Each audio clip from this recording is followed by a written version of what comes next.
Hello everyone, मैं प्रियंका स्वागत करती हूँ आप सबका अपने YouTube channel PM bio classes में। आज क्लास में हम देखेंगे बीएससी फर्स्ट सेमेस्टर जूलॉजी का यूनिट 4, जिसमें आपको पढ़ना है cell cycle, cell division and cell signalling. इस वीडियो में आप इंट्रोडक्शन के रूप में सिर्फ देखिए इसमें क्या क्या टॉपिक है और कैसे कैसे पढ़ना है इसको। फिर नेक्स्ट वीडियो से ये थोड़ा डिटेल में चलेगा। पहले इसे आप शार्ट में समझिए, फिर इसको डिटेल में देखेंगे। तो यूनिट 4 में आपको पढ़ना है cell cycle, cell division and cell signalling. तो सबसे पहले हम स्टार्ट करते हैं सेल साइकिल। यहाँ देखिए सेल साइकिल है, इसको दो फेज में डिवाइड किया गया है। पहला है नॉन डिवाइडिंग फेज या इंटर फेज कहते हैं, और दूसरा है डिवाइडिंग फेज। पहले हम नॉन डिवाइडिंग फेज देख लेते हैं। नॉन डिवाइडिंग फेज को इंटर फेज भी कहते हैं, और यह 95% होता है और 23 घंटे में होता है। यह मेटाबोलिकली एक्टिव फेज होता है। इसमें नॉन डिवाइडिंग फेज में या फिर इंटर फेज में 3 फेज होते हैं। पहला है G1, दूसरा है यस, तीसरा है G2 फेज।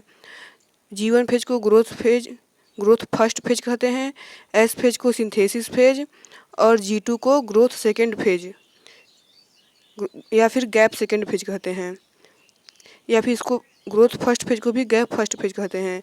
और जो एस फेज होता है इसको डीएनए रिप्लिकेशन फेज भी कहते हैं। इसमें डीएनए का रिप्लिकेशन होता है एस फेज में। कभी कभी एग्जाम में क्वेश्चन पूछ देता है कि डीएनए रिप्लिकेशन जो होता है वह किस फेज में होता है, इंटर फेज के किस फेज में होता है, तो वह एस फेज में होता है। यहाँ पर अभी आप शार्ट में देख लीजिए। नेक्स्ट वीडियो से मैं इसे डिटेल में बताऊंगी। ये डायग्राम कैसे बना है, इसमें कितने डीएनए कैसे आया है, क्रोमोसोम कैसे हैं, ये सब मैं आपको आगे दिखाऊंगी, बताऊंगी इसके बारे में। अब आते हैं डिवाइडिंग फेज पे, जो कि 5% होता है।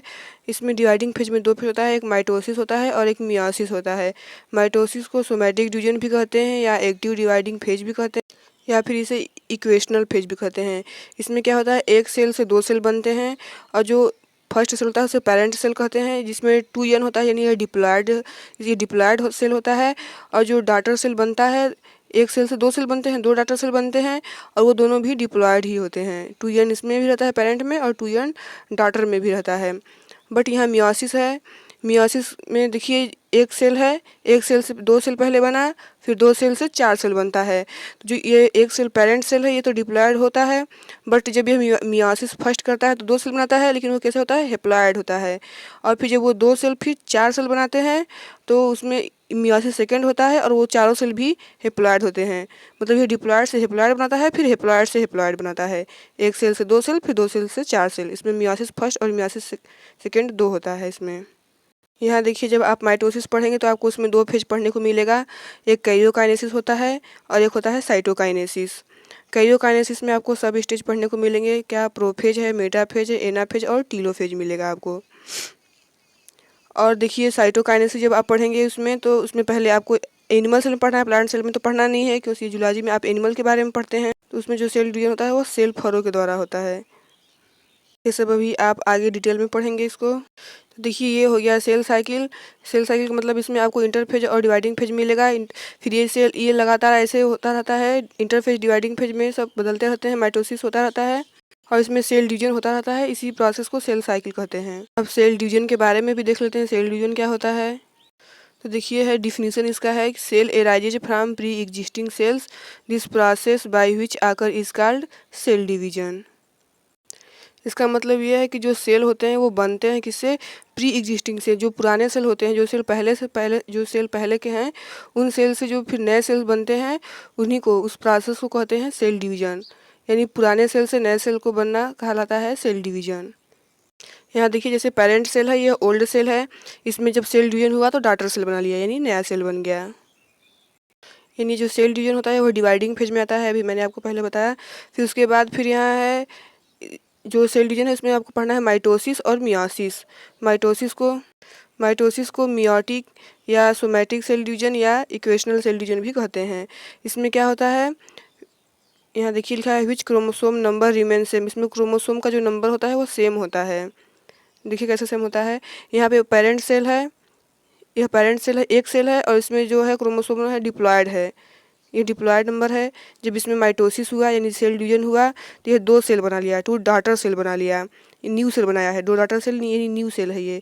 तो अब देखिए 2 सेल बन गया, लेकिन ये दोनों भी डिप्लॉयड हैं, इसमें भी 2n है, तो ये कहता है मतलब कि इसमें क्रोमोसोम नंबर जो होता है वो सेम होता है। अब एग्जाम्पल देखिए कि ये जो माइटोसिस सेल डिवीजन होता है ये कहाँ होता है। यदि प्लांट की बात करें तो आप लोग ओनियन टिप रूट का प्रैक्टिकल किए होंगे, उसमें जो डिवीजन होता है वह जो होता है माइटोसिस डिवीजन होता है। और एनिमल की बात करें तो एनिमल का जो स्किन होता है उसमें माइटोसिस डिवीजन होता है, माइटोसिस सेल डिवीजन। ये सब अभी इंट्रोडक्शन के रूप में है, आप इसे इंट्रोडक्शन के रूप में या कह सकते हैं शॉर्ट फॉर्म में अभी देखिए, अभी ये और डिटेल में भी है। यदि आप शॉर्ट में समझे रहेंगे तो आपको डिटेल में पढ़ने में आसानी होगी। फिर देखिए नेक्स्ट में है मियोसिस, इसको मियोटिक या रिडक्शन डिवीजन भी कहते हैं। इसमें क्या होता है, chromosome number is reduce to half in daughter compare to parent. इसमें क्रोमोसोम नंबर क्या होता है, हाफ हो जाता है, किसमें, डॉटर में। पेरेंट्स जब कंपेयर कर रहा है तो उसके पीछे जो डॉटर में जो क्रोमोसोम होता है वो कम हो जाता है। देखिए कैसे कम होता है। इसमें मतलब मियोसिस में 2 प्रकार होता है, मियोसिस फर्स्ट होता है और एक मियोसिस सेकेंड होता है। इसको एम फर्स्ट, इसको एम सेकेंड से दर्शाते हैं। इसमें क्या होता है कि एक सेल से 4 सेल बनते हैं 2n से n में, 1 पेरेंट सेल से 4 डॉटर सेल बनता है। तो इसमें पहले मियोसिस फर्स्ट होता है 2 सेल बनता है, फिर मियोसिस सेकेंड होता है तब 4 सेल बन जाता है। नीचे देखते हैं, यहाँ देखिए पहले है मियोसिस फर्स्ट, इसको रिडक्शन डिवीजन भी कहते हैं। इसमें देखिए एक सेल से 2 सेल बना है, इसमें मियोसिस फर्स्ट हुआ है, एक सेल से 2 सेल बना है, लेकिन जो पेरेंट सेल है ये 2n है, डिप्लॉयड है। फिर जब ये 2 डॉटर सेल बनाया है तो यह हिप्लॉयड हो गया है, देखिए n हो गया है। अब आते हैं मियोसिस सेकेंड में। मियोसिस सेकेंड में देखिए 2 सेल बनाया था, वहाँ पर 2 सेल से फिर 4 सेल बन गया है।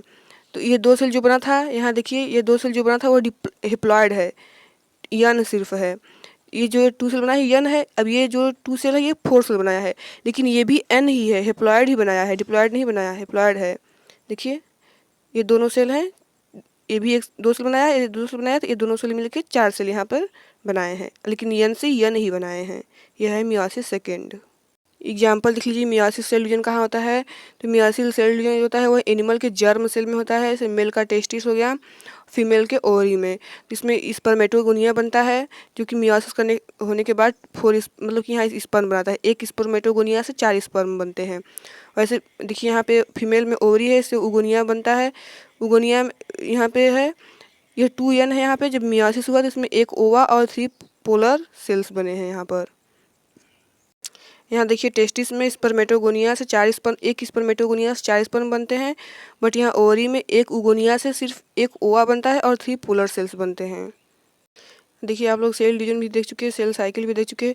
यहाँ सेल साइकिल में यहाँ इंटरफेज है, यह लॉन्ग डिवाइडिंग फेज होता है क्योंकि यह 23 घंटे में हो रहा है, और ये जो डिवाइडिंग फेज यानी माइटोसिस मियोसिस होता है यह शॉर्ट डिवाइडिंग फेज होता है, यह 1 घंटे में होता है, और ये 95% है और यह सिर्फ 5% है। आज की इंट्रोडक्शन क्लास में बस इतना ही। अब नेक्स्ट वीडियो से पढ़ेंगे थोड़ा डिटेल में कि इंटरफेज क्या होता है, डिवाइडिंग फेज क्या होता है, माइटोसिस मियोसिस क्या होता है, यह नेक्स्ट वीडियो से पढ़ेंगे। वीडियो अच्छा लगा होगा तो लाइक शेयर करिएगा, चैनल पे पहली बार है तो चैनल को सब्सक्राइब करिएगा। वीडियो देखने के लिए धन्यवाद।